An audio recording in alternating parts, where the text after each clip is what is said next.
Please welcome Jerome Harris.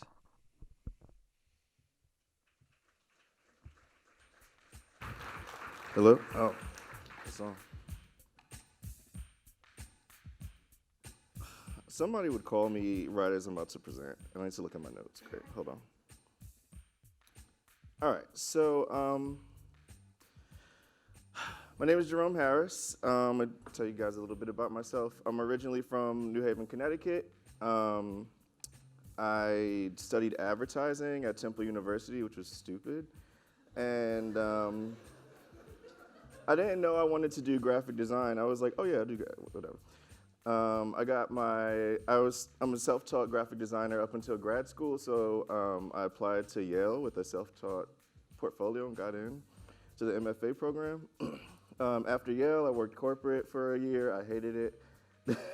And then I went to MICA, Maryland Institute College of Art, and I was a teaching fellow there for 2 years. And now I just left, and I'm at Housing Works now as a design director. You guys know Housing Works? Yes, no? Okay, cool. And I have a little background music because I didn't want like my voice in this really slow like typing out text to bore you, so I wanted a little loungy vibe. Thanks, Nigel. So my talk is called Against, but in the Spirit of Modernism, this is an essay I wrote for Puya Amadi's Amalgam magazine, which will be coming out soon. And the magazine is, I'll read the description to you. It's an ad hoc transdisciplinary journal that works at the intersection of typography, language, and the visual arts. But he asked me to just write what I was interested in, and I was really frustrated with how much modernism has a kind of grasp on the minds of students and seasoned practitioners as like the default in graphic design. So, personal history, I started out designing for my mom. I used to design party flyers for cookouts and family reunions and these kinds of things, unlike a Print Pro or something in the 90s. I forgot the name of the software. In college, I designed party flyers, a tacky 4x6 glossy party flyers in the early 2000s. For nightlife, I moved to New York. I did it more here. I was paying rent, making party flyers. And I was like, I'm pretty good. I can apply for full-time jobs. And I was not getting hired, presumably because my work was not modernist. And so when I went to grad school even, I was making the stuff that I was making in the world, and I was being told my work was not acceptable or was not getting the praise that other students were. And I didn't completely understand. So as I was doing my research and learning art history, learning design history, I was seeing that like I'm learning about modernism, and it's literally like everything I'm looking at in the world is following modernist principles. Even like as I was teaching graphic design, the principles of like white space, alignment, proximity, these things are just taught as graphic design, but these are modernist principles. There are other ways to approach graphic design. So. And it sucks because it's a thing that just gives design an immediate legitimacy. If it doesn't look modernist, then then it's called like experimental or vernacular. But that's not the case. So, so I guess I don't want you guys to think I don't hate modernism. I use grids. It's okay. I use grids sometimes. It's okay. It looks nice, right? But the issue is, like, I'll tell you, I had a student when I first started teaching at MICA. She was explaining my work to another student, and she was like, Jerome's work is really weird and experimental and fun, and he uses like the wrong colors all the time. And I was like, no. I was like, it's just not modernist, girl. Like, you don't, she doesn't understand how to explain it. So let's step back, and I'll give you guys like a brief history of how modernism made its way to the United States. So it was the Nazis brought modernism here. The champions of the Bauhaus and modernism didn't want to be casualties of war, so they came here, and they ended up placing themselves in prominent institutions like Yale, Pratt, Cooper Union, and the Institute of Design in Chicago, which Moholy-Nagy actually called the new Bauhaus when he first got there. And these schools, like even now, are still producing some of like the biggest graphic designers in the world. And but as these people were teaching at these colleges, they were also making little modernism machines and sending them out to preach the gospel more. But I don't know if they knew that they were actually like working towards total design domination or not. So let's come back to like the contemporary times. I look at Google, Airbnb, and Spotify as kind of the grandfathers of kind of the modern contemporary modernist movement. They used to have really goofy, inconsistent like branding. Like I don't know if you guys remember the serif Google font, and then the Spotify font was like jumping, or I mean not font, the logo was jumping around. And now they all kind of use these like really sterile geometric sans serif typefaces, which is cool because you have to think about scalability for screen, for print, and then like large and small, and those fonts work perfect, for those cases. Oh shoot, I lost my notes. Okay. You guys can also read this if you want, or you can listen to me, or whatever. You can do what you want. I'm just like contextualizing that. So it's, when you hear overlaps, you'll feel it.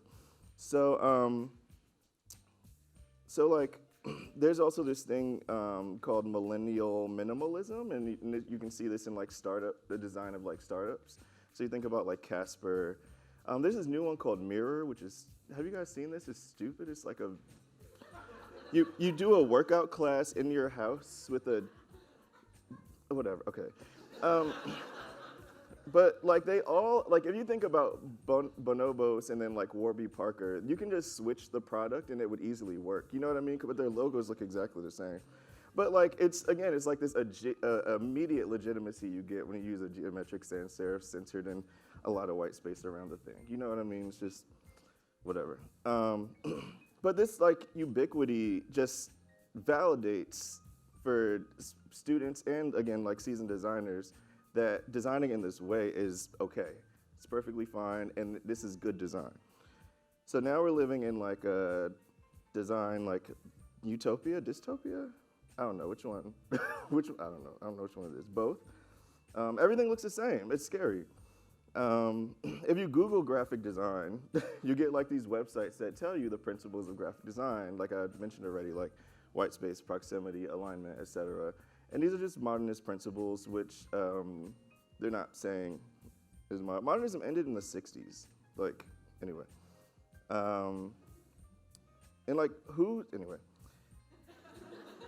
Anyway, and then I did like a search on Amazon as well. And so you get like books by Ellen Lupton, who teaches at Micah when I was there, Michael Beirut, Armin Hoffman, all kind of teaching graphic design, teaching modernism as the whole graphic design. So it's just like this constant reinforcement of one set of principles like there's all these different ways to approach graphic design. Why would you only teach one?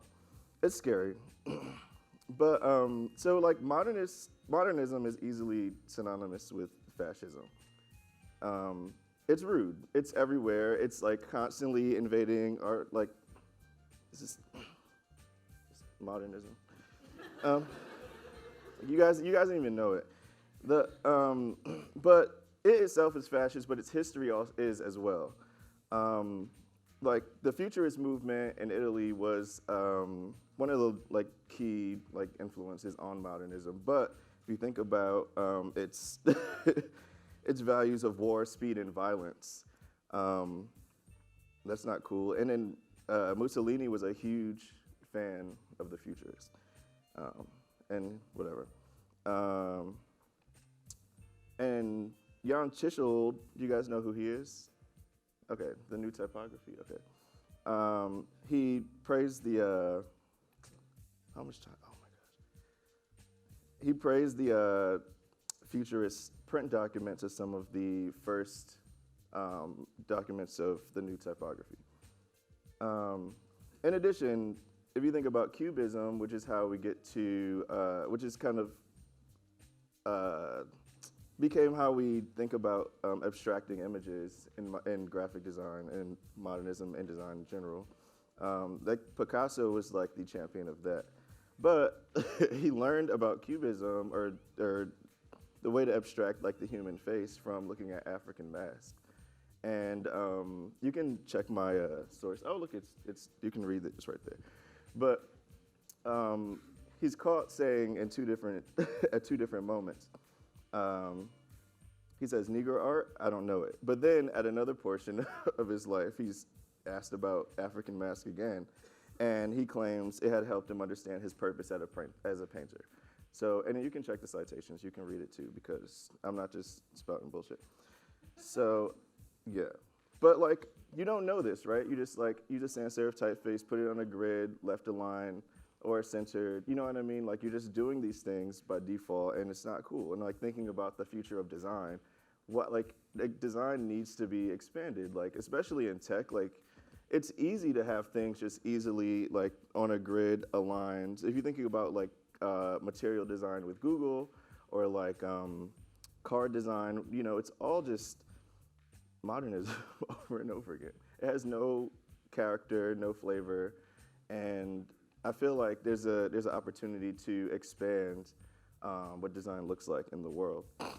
So now, like, modernism just acts as the visual language of capitalism in a way. Like, it's just a way to sell us things. But then also, I think about when I go to the museum, I pick up printed materials. It's all following these principles. I feel like I'm just like hitting it over the head, but it's okay. I'm beating a dead horse on purpose. And it's also taught as graphic design in general in school. After teaching for 2 years, it was totally just a disappointing experience. I just taught a workshop at Cooper Union with students, and we did an intention, kind of thinking about your intentions as a designer. So I asked them to kind of mock a startup brand and make their own. So one student did a really cool project. He made chips that already had the dip on it, and it was sent to you, so you can just like open it, and you're like just as lazy as possible, right? That was a really good one. Another girl did bottled air, so like it was like A with the 2 dots over it, R, just to make it seem fun. Anyway, they did a good job. But then I also showed them work by ACT UP. I showed them feminist and queer zines who were made by people who were not designers, and I tasked them with just advocating for something. And they came back with really cool designs. One student made a poster that said, "Fuck you, MTA." That was it. And she was explaining, she was like, you know, gave the dog ate my homework thing. She was like, "Oh, my computer shut down, I spilled water, I lost my blah, blah, blah." And she was like, "So I just made this with a marker really quickly, scanned it in, and blew it up and printed it as a poster." And it was kind of like one of the best designs, though, because it had that sense of urgency that you think about the Black Panthers and like feminists and queer activists and ACT UP. They had to like get the word out, you know, and they weren't necessarily artists or designers all the time. So, and that energy I feel like can feed back into the culture of design, especially when you have something to say and not something to sell. But modernism also had kind of an activist advocate voice as well, because they were trying to fight the kind of the rules of the Enlightenment and kind of the aesthetics, overly decorated, all this ornamentation, and they wanted to strip it down and kind of borrow the architectural, you guys can take a picture of that if you want and read those things. They were borrowing the architectural principle of form follows function, but using that with typography and design. And while it is beautiful, it's functional, it works, it's an old, antiquated thing itself, and I think that it's time for a new modernism. So that's why the title of this talk is against, but in the spirit of modernism, because modernism has now become what the Enlightenment was to it. And so, I have more things to say. Hold on. Yeah, they were trying to seek out the new, and I think we need a new now. Okay. So I think that something that I've been doing is looking at particularly the design work by African American designers in the 20th century, looking at Buddy Esquire and Phase 2, who created party flyers for the rise of hip hop. This was the marketing tool, these 8.5 by 11, like really quickly made party flyers that kind of were the catalyst for the growth of now what is a worldwide culture. And thinking about like Emmett McBain, Leroy Winbush, and Eugene Winslow, who all had their own advertising agencies in Chicago in the 60s and 70s, and worked for Marlboro, worked for Pepsi and Coke, worked for these big brands kind of to advertise to the black consumer. So it's like all of these people and that you never hear about in design history books who are out there and need to be studied. So I think, yeah, looking back is important, and sorry guys, I'm just like improvising. You guys clearly know that by now. And then I feel like given like technology, and I know a lot of the other speakers are talking about tech, but I feel like technology gives us the opportunity to really be a lot more expressive and add a lot more character to design rather than just putting things on a grid and in rectangles and left aligning or centering things. We should not allow the technology to determine how things should look, but we should actually have a heavy hand in bringing in cultural references to actually make the work live and represent the content that it is showing. So I think I just want to challenge you all to think about that. I want you to think about what principles or what characteristics, I'm using the wrong word. Hold on. Criteria. What criteria do you use to assess good design? And if you feel like it's modernist principles, I'd just ask you to challenge that. And just, if you look at a thing and call it bad design, ask yourself why. And I'm early. Is that, Allison, is that okay? Okay. All right, you guys can read the rest of that. All right, thanks guys.